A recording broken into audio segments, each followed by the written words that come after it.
Welcome to the podcast where we talk about all the things hidden in the shadows. This is Megan, and on this episode, thought it was going to only be Megan, but it's not. If you've listened to the previous episode, which was on near-death experiences and encounters, I actually had the immense pleasure of inviting my youngest sister on because Isaac is actually in Denver right now for work. So I decided, so I'm not by myself, that I would bring my little sister on.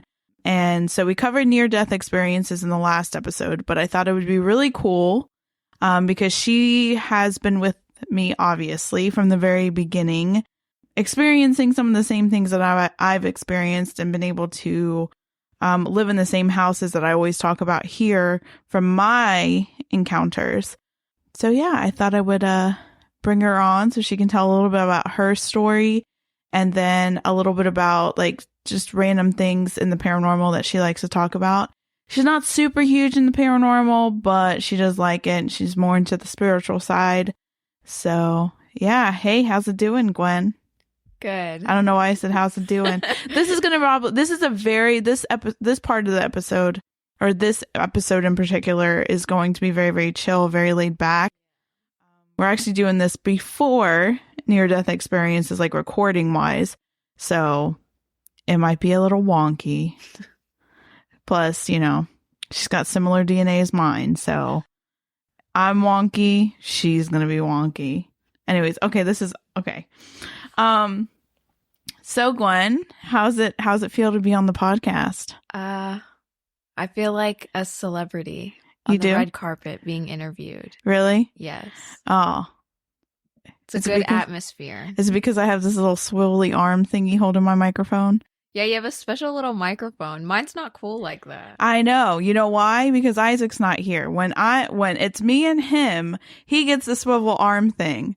And yeah, so. Because it makes you feel special. I guess it makes him feel special. He claims it's because he doesn't have to move the mic. But I'm like, bro, you're moving the mic a lot with this thing. So, do you like the paranormal? Yes. Do you indulge in the paranormal? Yeah.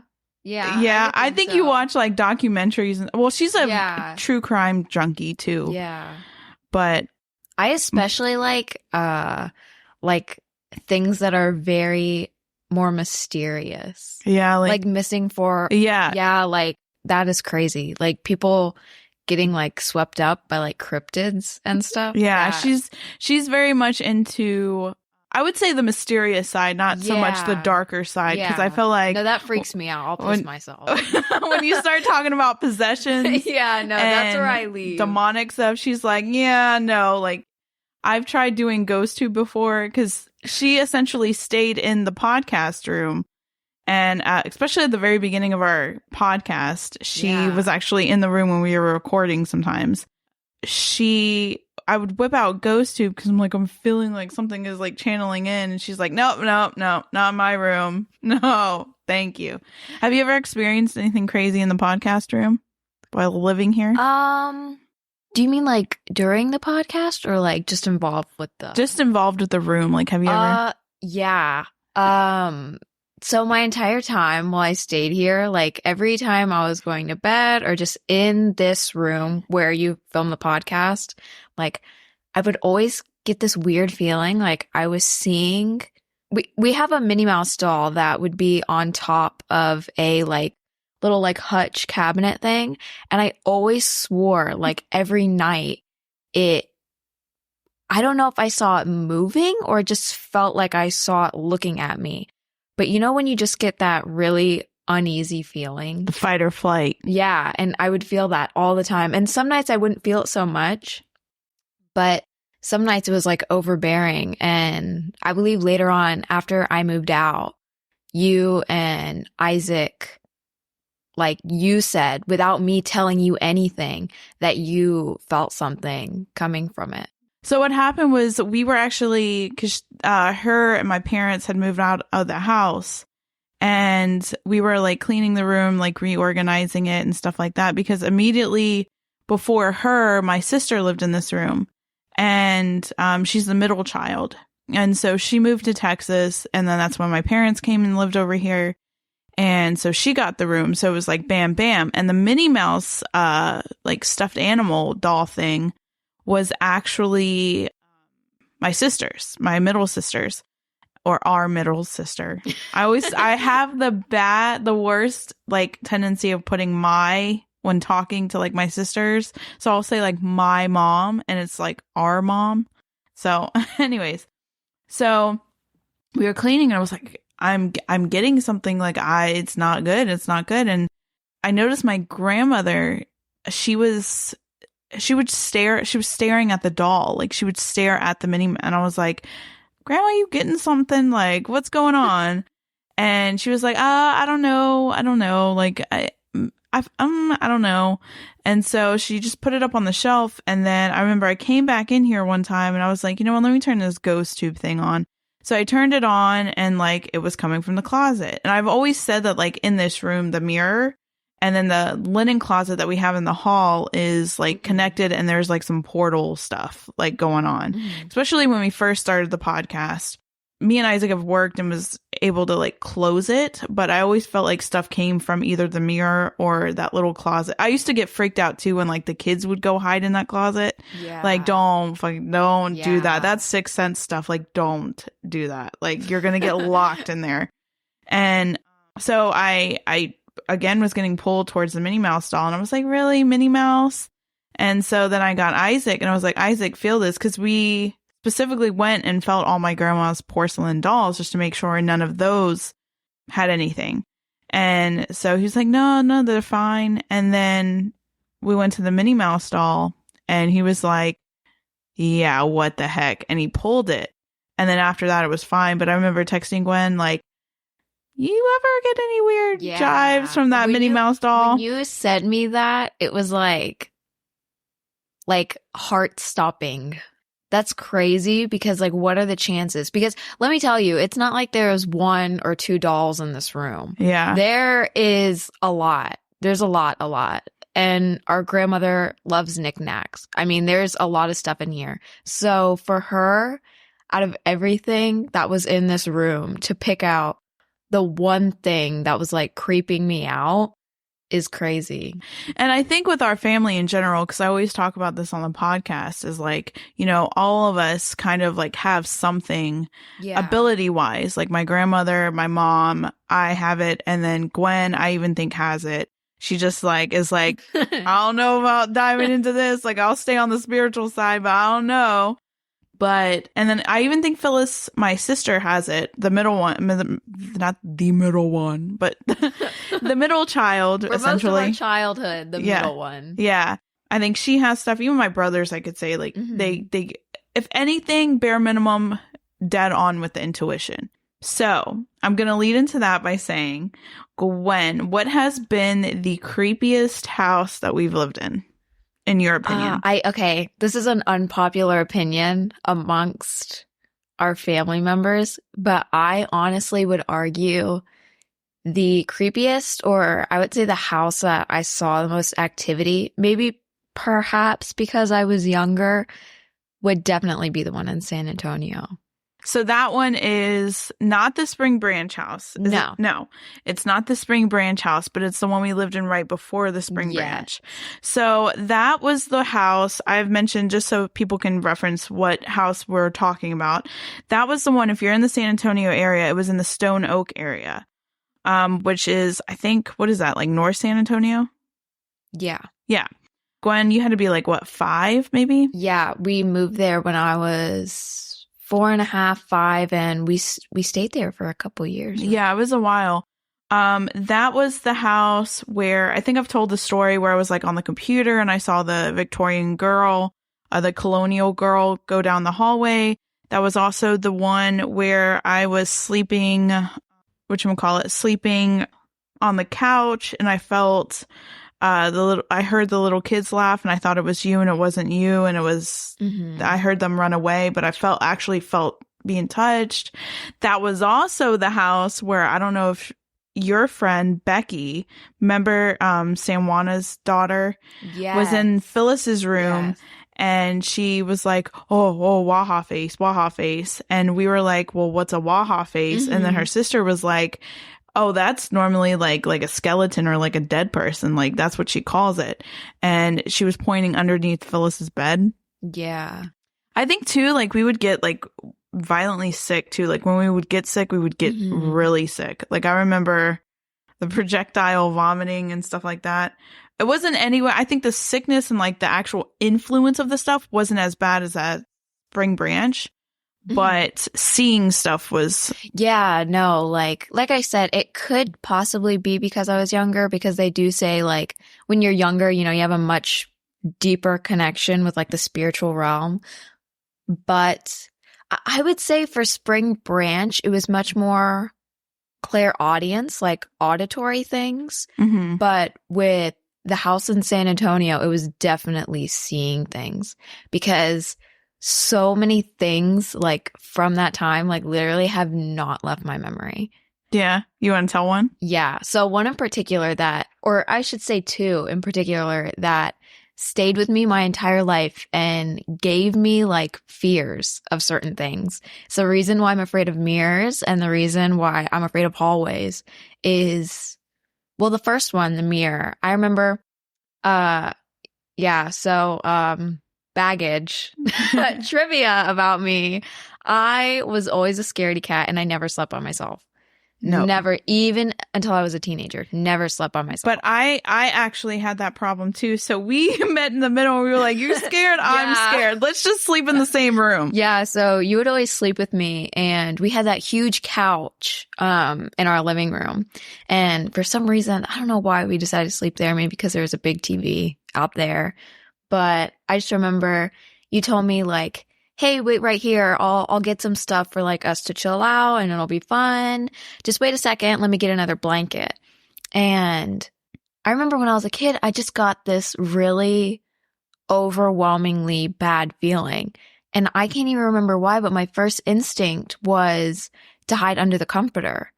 And I don't remember much, but I just remember peeking my head out from the comforter, and I kid you not, looking straight in front of me into the mirror, there was a girl just standing there. Ugh. Only in the mirror. Nothing in front of the mirror. Only in the mirror.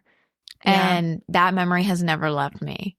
And as for the hallway, I was coming out of my room and I remember just stopping because at the end of the hallway, there was someone peeking their head around. Yeah, that hallway. And it was a weird shape too. It was almost like a hexagon. A hexagon, right? Yeah. Yeah, I've never seen a house like that. It was like a hexagon. Yeah. With the hallway. I'm so lucky that where I live now, I really feel safe because we also have a long hallway, but I never get any bad vibes or anything like that. Maybe because I'm crazy with protection and stuff. Like, that's one thing. Spirituality kind of like runs in our family, I would say, because everyone, especially amongst the women in our family, we are all very like salt the house, like yeah, protect. Yeah. Yeah, like in my room, I'm really big on dragon's blood and I put that everywhere, like hematite, obsidian, anything that's just very grounding, you know. Yeah. And I think too, no matter the religion too that we're following, whoever it is in our family, it's consistently like protection, like even subconsciously, like for instance, my grandmother is very, very Catholic. She is very into the Catholic faith. Crucifixes over every door. Yeah. I kid you not. Always with the palm. She uses the palm like you would get on Palm Sunday to like specifically put on specific areas. My mom isn't very religious, like in a religion. She believes in something, but it's not like stone cold, like Catholic religion and the church and stuff like that. I would say she's more spiritual versus like in a religion. It's like a vague kind of Christianity, mix. I think. Yeah. It's like, it's like an earthy Christianity kind of. Yeah. But yeah, I believe the same thing. I believe that spirituality is much more a heart and mind kind of thing. Uh-huh. And it doesn't really matter what you have around you. I mean, obviously certain things, help and have a deep meaning. But when it comes to negative energy and like, if you're scared of something in your house, as long as you yourself, know that you have the power to be protected and you have the stuff around you to handle that, don't worry. Don't let this episode creep you out and think that something's going to like channel through. Hopefully it doesn't. Yeah, no, Gwen has always been more of like the spiritual person. Like she always kind of grew up with that. Like she, even when she was younger, would always which I don't know how. Yeah, she would always, because like even before I got into crystals and stuff like that, I would always turn to Gwen and ask her questions. And even when we were like young, she always had like random crystals in her room and stuff like that. It's always been a thing of mine. Yeah, I've always been a rock collector, because not only do I like the spiritual side, but I like pretty rock. And the kind of like the neighborhood talk of Sumatra Cliff is where we lived, to be specific, in Stone Oak. They believe that the whole neighborhood was built on top of a native burial ground, which we've talked about, like San Antonio. We've talked about Spring Branch, even Blanco, and where Isaac's from. And we all know, like, just from the history of like talking about on the podcast and stuff like that, just the intense history that comes along with the native tribes and stuff like that, and what was actually there and how it was pushed out. But so I have to ask you about the Spring Branch house, because I always talk about the Spring Branch house on here, because it was like the most intense place that I've lived, and I feel like everybody had something there. I think too, because it wasn't just one kind of paranormal, if that makes sense. It was like so many different kinds of things just happening all at once. I mean, not only did you have like crazy paranormal people, but just weird people. Yeah, it was just that area, that house was just weird. And I remember like me and Dad would always love to go like exploring, and that place had so many, I don't want to say relics, that sounds stupid, but like stuff from like a colonial era that was just left there. Yeah, because didn't you guys find like a bunch of artifacts? Yeah, foundations of a house. And I'm not talking house like we found siding. Like this was house like they put down like stone from a long time ago. Dang. Like little shacks. And there was like a wooden axe. Dang. Yeah, I remember my dad bringing something, and I remember telling him like, hey, why'd you bring that in the house? Right? Like, leave that. But she was actually with me. Funny enough, I think I've talked about this, about the animals dying. Yeah. That was a weird thing that happened. Yeah. And specifically with my pet, because I remember I was so torn apart about it. Right before we moved, I was going to bring my cat, because my cat was the only one that up until that point had survived. And I remember I was so upset because she ended up contracting parvo, right? Yeah. And she died, and it was fine. And I remember they were going to bury her. Yeah. And the next day her body was out, but her head was severed and just laying right by our back porch. That is so insane. And one could argue, like, yes, of course, an animal could do that. But it's not so much the body being dug up that's weird. It's the fact that where it was placed. Yeah. Because an animal would drag it near its home, not towards a human's house. Yeah. You know? Yeah.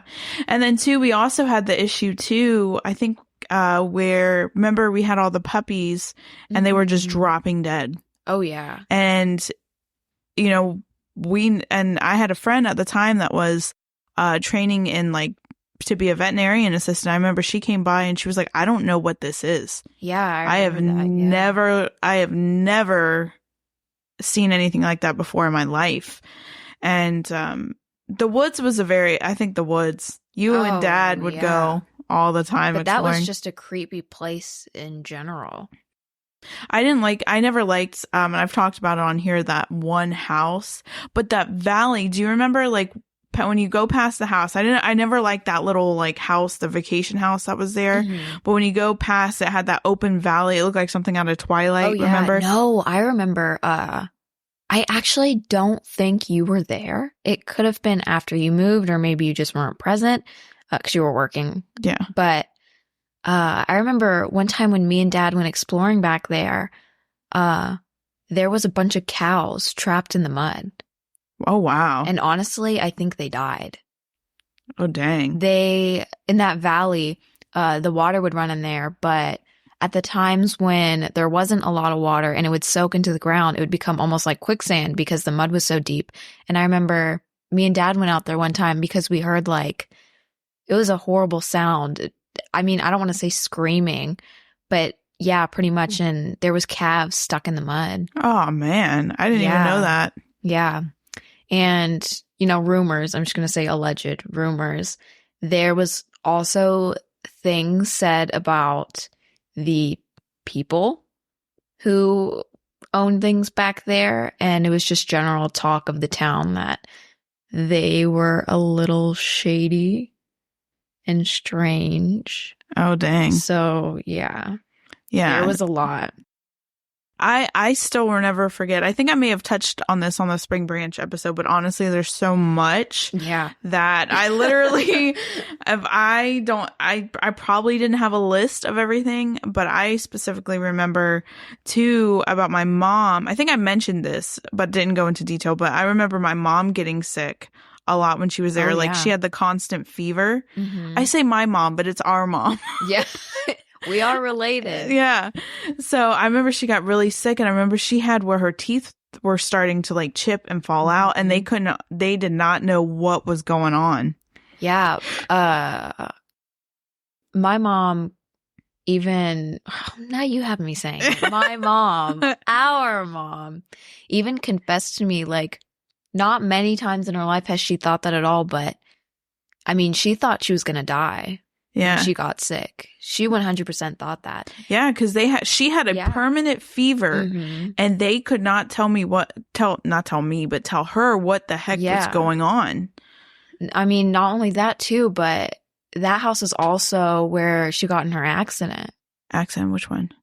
When she hydroplaned. Oh, yeah. And me and you were stuck at the house for forever, and we couldn't get a hold of her. Yeah. And that was also, I remember, I don't know if you remember this, but there was a guy, and I think I talked about it on the Spring Branch episode, but there was a guy named Jacob that lived in the like sheds. They converted one of the sheds into like a tiny home, and he lived there. He knew the landlord that operated like our trailer that we lived in. There was a lady, and I don't know, she was an older lady, but I don't know if she... Yeah. Her. I don't know. Her I don't know if she and him were like romantically involved or what. But that woman was wicked. Yeah. Yeah. Was very I don't know how to explain it, but I'm pretty sure I would probably put money down that she practiced dark magic. Like she was tied into that, and I would also put money, alleged. I'm saying alleged for lawsuit purposes. Yeah, that she might perhaps maybe be an ex-con of some kind. Yeah, yeah. She was just she was linked to like I think some of the biker gangs, right? Oh yeah, no, she was involved with like Sons of Anarchy type stuff. Yeah, yeah, no. Yeah, but she was also allegedly. Yeah, because I remember allegedly, I remember there was an issue between me, her, and Isaac one time. Oh, and I remember even Mom, she had an issue. Yeah, yeah, I remember she on purposely basically tried to get Isaac in trouble with Jacob because Jacob was fine with all of us. He was a nice guy, and he was fine with all of us, and she. I don't know, just basically tried to do something that would basically turn Jacob against all of us. And I remember I ran down the hill. I was full speed running, and I told my mom, I was like, I am going, and I never do this where like I would get so pissed off at a person that I would be like, I'm going to kick your ass. Like, I would Yeah, never. You're a non-confrontational person. Yeah, very. Most of the time. It has to get to a pretty overbearing point. Yeah, and I remember running down. I'm surprised I did not fall and like totally eat the ground. But I remember because we lived on like if people can imagine it, it was like I don't want to say, it was like a hill, like a big mound. Yeah, it was essentially a big mound that we lived at on the top. It was odd. It was just an odd. And I remember running down there, and I remember knocking on the door, and I was like, "You will never, like that's bullshit." Da da da da da. And oh no! But do you remember the thing with the deer? No, I don't remember that. You don't remember? No, oh, what? My gosh! But this is real quick before we go on to that story, because I will forget. But basically, she basically came out and said I was going to regret doing what I was saying, that it was going to come back, and I'm pretty sure, like, if I had to put money, that woman hexed me for a while. Oh yeah, no, probably, or evil eye, something. Yeah, something to that realm. No, there was just listen. It just sounds like crazy people, but there was just like a very negative, I don't want to say curse, but something of that. Because I swear the people over there were just kooky. Yeah. Yeah. And like we met some people that were really, really cool there too. Oh yeah. But it was like the people that were bad were really, really bad. And it was like we kept running into people spiritually that like were not good. No, but with the deer and see this, I was a child at the time, but if I were to know what I know now, I would straight up be like, that is like a curse. Because what happened was her and Jacob, alleged, this is all alleged, her and Jacob went hunting and they brought the deer carcasses to our house and they asked us if we wanted it, which, very nice. I understand that's like country people's way of showing the love. Like, Yeah. And so you see it as like a favor of goodwill. Mom, our mother, hates anything that you hunt because she does not like the taste. So, of course, she said no. Well, a couple days later, our dogs got violently sick. Bad. And they were throwing up. I mean, I think it got to the point of even like blood. They were throwing up blood. It was just really bad. And Dad went to go investigate because he was like, well, maybe we have like a poisonous plant growing or they just ate something they weren't supposed to. He goes outside and finds that someone at some point went to our house and was feeding them dead deer carcass. He found deer legs everywhere. What? She went to the house and fed our dog something that we said we specifically did not want. And allegedly. And anybody that knows, one of the things, and this has to go with, like energy and all that stuff. Everybody has like, if you believe that, everyone, can give off negative energy and all that stuff. And one of the things that I have been told by so many shamans, that I've been told by so many psychics, even people that just dabble in witchcraft that are it's very big on either way. Yeah, Hindu culture. Do not eat something that somebody is, that basically there's evil intent. Yeah. Because I have witnessed it where somebody, like, for instance, the person's either jealousy or evil eye or something, and I've seen the person eat their food and had either food poisoning, throwing up, weird stuff. Because when you think about it, digestively, it's going to go to the root chakra and the sacral. Isn't the sacral? Yeah, I mean, you have solar plexus, sacral chakra. You have so many of your very important chakras in that area that basically fend off or kind of, I guess you could say in a way, filter your negative energy. So when you have something like that, it's like very intentionally compromised. And another thing too is when it comes to food, in almost all cultures, it's seen as a very sacred, loving thing to give others food. So it's very easy to disguise something like that. Yeah, and that's the one thing you want to think of, like, you don't want to think about, especially if it looks good, is, oh, this person's... Yeah, that's the last thing, like, on your mind. And I think a lot of people, too, sometimes you get that feeling like, oh, maybe I shouldn't eat this. Go with it. Because you never know. And I've seen hundreds of times it's happened to our grandmother. I've seen it happen to friends of mine where they were like, like, what is this, like, food? I'm not going to eat. And I was like, did you eat food from so-and-so? Like, also, you don't even have to be spiritual. Just a rule of thumb. Don't eat food from strangers. Yeah, because you never know. It might look like a sweet lady, but there was a woman in the 1800s that poisoned and killed all of her neighbors with chocolate. Okay. Dang, I didn't know that. Yeah. Actually, I got that wrong. She killed her ex-husband with chocolate. Well, you think about that in general. She accidentally killed the other people, but it was meant for her ex-husband. Well, all those stories, those crime stories about how, like, they put human meat in pies or pizza or... There's so many true crime stories where, I mean, that's the easiest way to get rid of a body. I shouldn't say easiest because, dismemberment is. Yeah. But it's a very good way to hide a body. And also, it's a very good way to execute poisoning. Yeah. Because, I mean, especially if you make it seem like expensive chocolate, people obviously ooh, are going to go for it. So, I mean, so much like negative, evil things can be transported That's way. So crazy.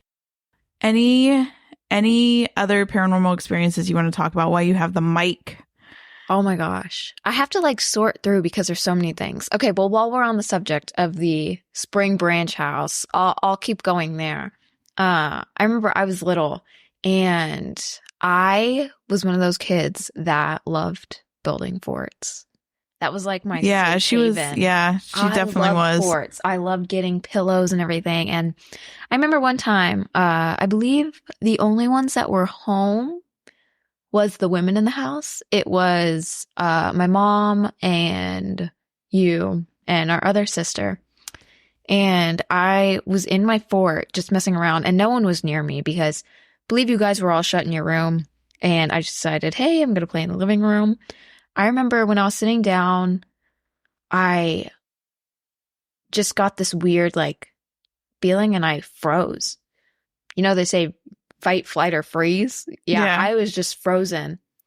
And I saw a man's boots. And I heard walking. And there was no men home. And it was like I could hear a man humming. And she can even attest too. She was around because she would sleep in the room that I would always talk about the Spring Branch house with me. And I don't know if you remember, but do you remember the fact that I would have to put a box of books in front of the closet because it would open?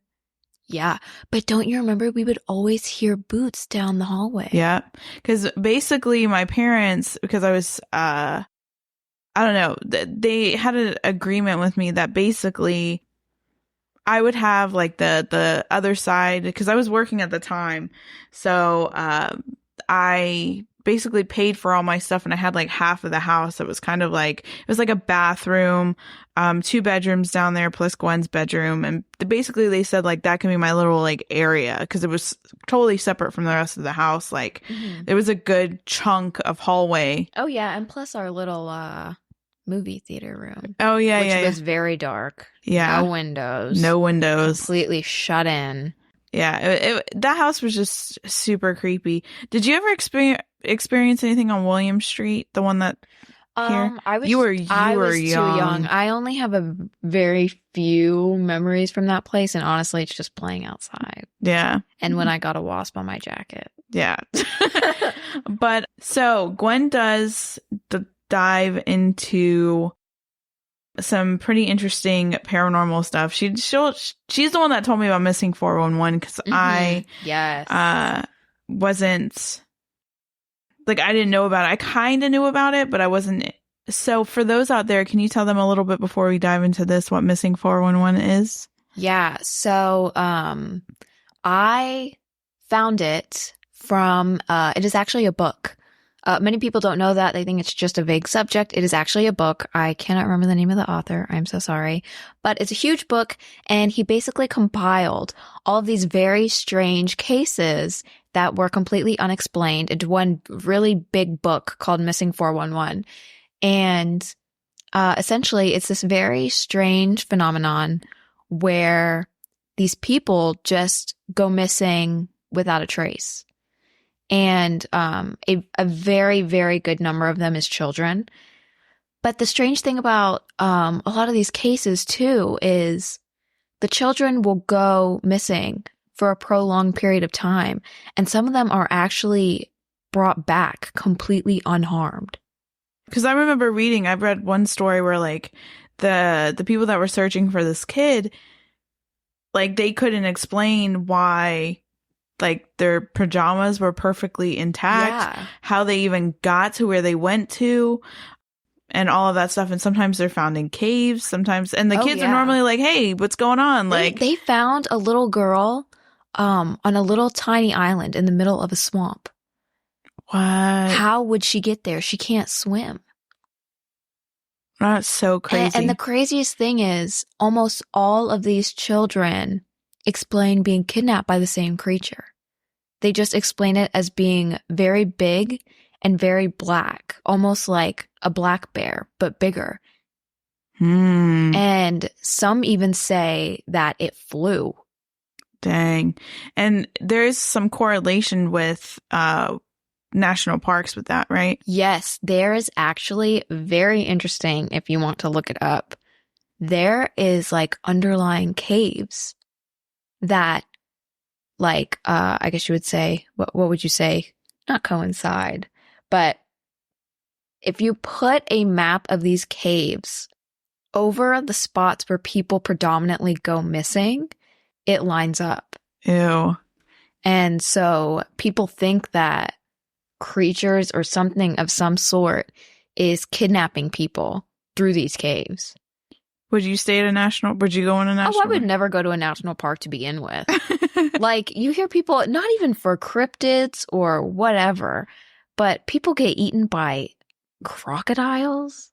And, like, imagine being lost out there. Like, is that not the scariest thing in the world? Oh, yeah. Being lost and, like, you're going to have to go, like, back to, like, the Stone Age. You have to craft spears and hunt for yourself. Oh, yeah. Like, Gwen would not be the person. No. She would be like, I'm just going to sit here and cry and, like, I would end it. I'm not strong enough for that. Yeah. Like, people say, like, oh, well, I would drink my own pee. And I'm not doing that to myself. I know my limits. I'm not going to make myself go through, like, 2 weeks.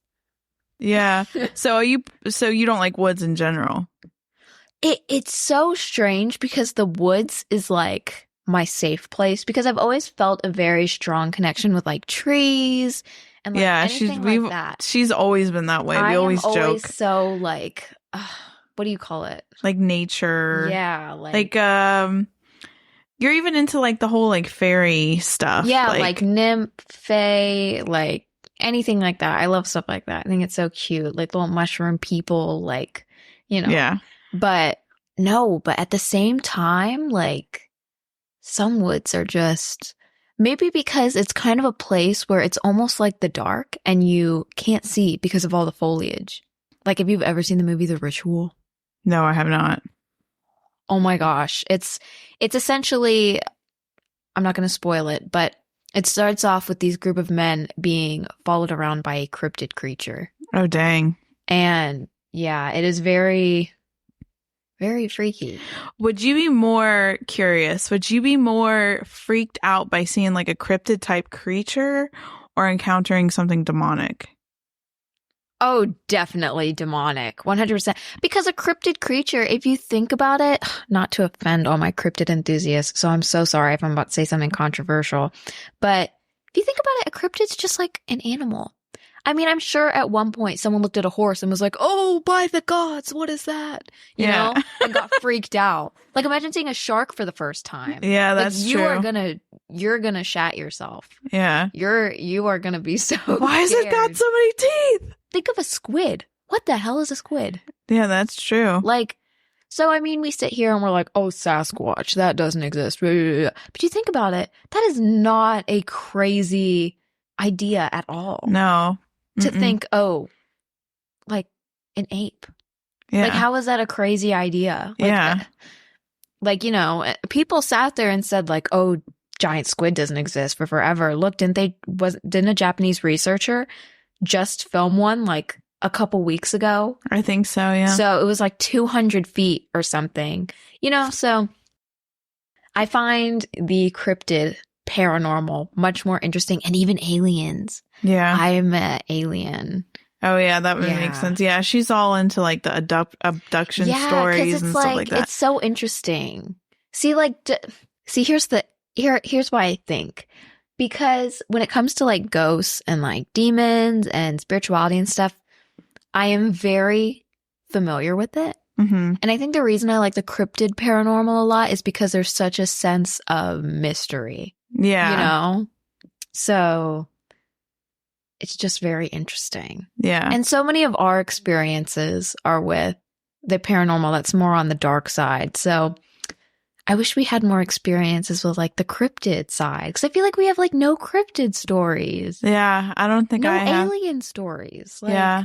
No, I don't think I have experienced. Exactly. That's why it's so interesting. Yeah. Because I mean, we could go back and forth all day about like weird things that we experienced that were creepy, like ghost-wise and stuff. So, but we don't have any cool, like, I saw Bigfoot in my backyard. Yeah. Type, you know. Or strange lights, and then all of a sudden I have all these memories. And yeah, right? Like, someone probing your butt. Oh my God. That's...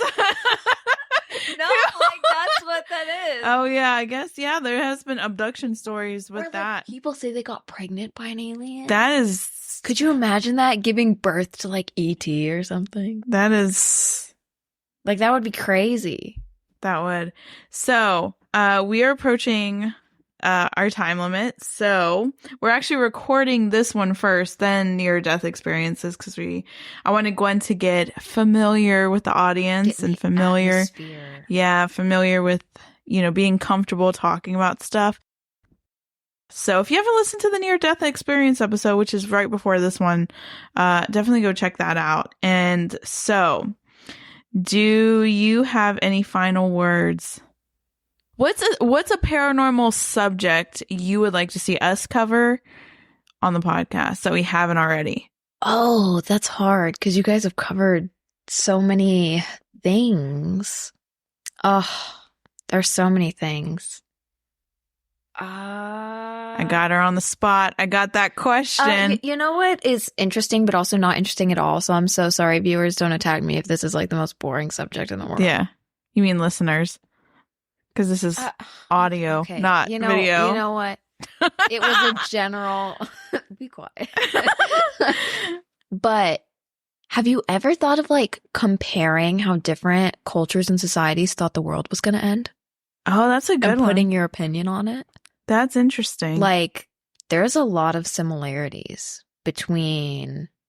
I mean, the Mayan calendar was wrong. We all thought we were going to die in 2012. We thought a giant tidal wave was that's true. Very true. But something like that would be cool. Yeah. Because it's kind of an obscure topic. And you guys already did haunted objects, right? That was one of your first. Yeah, I think we're going to actually... when I was doing some polls on our Instagram about like things to improve and some feedback on the podcast and stuff like that. Dad, what? It's like Dad. You're getting channeled. And things like that. One of the things that we talked about was revisiting different past episodes because we've been doing this almost 3 years now. And so one of the things was people liked our we got some positive feedback from our haunted object episode that we did. But we thought about talking about like almost like listener submission stories, but not so much listener submission stories, but like stories that took place like with people that went and bought things at an antique store and it turned out bad. So. Another thing you could do that would be like informational kind of is you could like, I guess it's kind of the opposite way, but you could kind of do like a paranormal misconceptions. Oh, yeah. Like for people who maybe are kind of new and they've been getting a lot of like misinformation or. Oh, yeah, that's a good one. Because I feel like a lot of people are kind of ill-informed when it comes to stuff like this. But yeah, no, that would be some really good topics to talk about.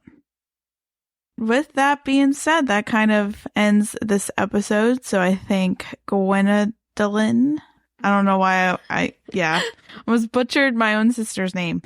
But thank you for coming on and sharing your you're welcome. Expertise. I'm glad I could share my guidance and information about how unlucky we are to live in so many haunted, horrible houses. Except the one that you're in now. It's not that bad. Yeah. No, yeah. It's very good. So if you guys would like to hear Gwen's input on other episodes, let us know, and we'll bring her back on because she comes every weekend. Yeah. So, and then too, I was thinking about also bringing my mom on to share her experiences. Oh yeah, she's got crazy, and then her younger years. Yeah, and then my grandmother as well. Also, because, well, my grandmother was a little bit butthurt that I asked you before her. But also that she can come on and tell you her stories because she grew up in Brooklyn, New York, and some of the stuff that she has. Plus, both of them have abilities as well. Yeah. And it's... I feel like clairsentience is kind of like a big thing in the family. Definitely. Feeling outside yourself, kind of. Definitely. And I think it would be good to get their perspective as well because they did not embrace their abilities. They just kind of rolled with it. And it is a very good thing, I think, to have people on your show with differing religious perspectives, too. Yeah, because my grandma is very Catholic. Mm-hmm. She, puts the crucifixes up, and then when there's an issue, she'll call the I almost said police, but that's not. Every time she crosses a bridge, she does the sign of the cross. Yeah, like she's that woman. Yeah.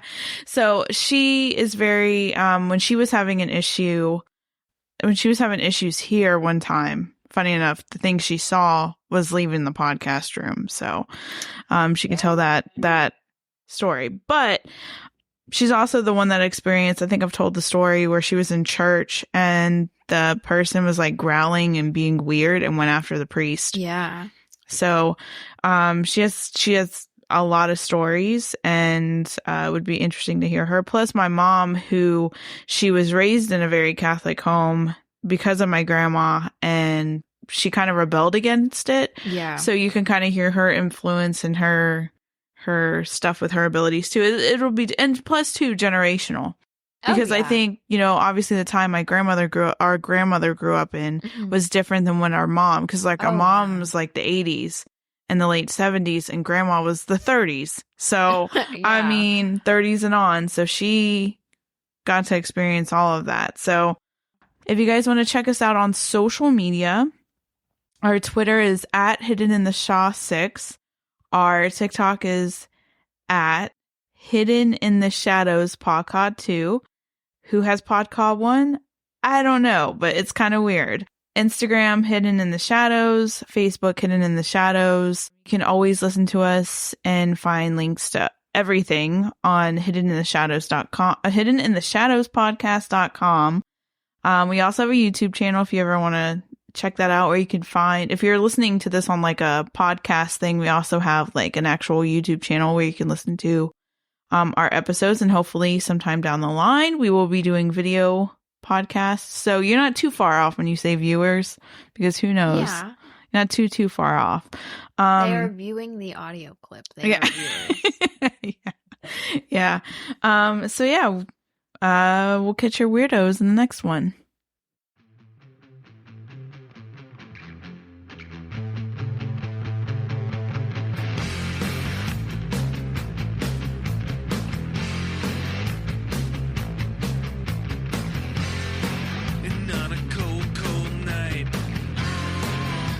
It's a bone chill fright.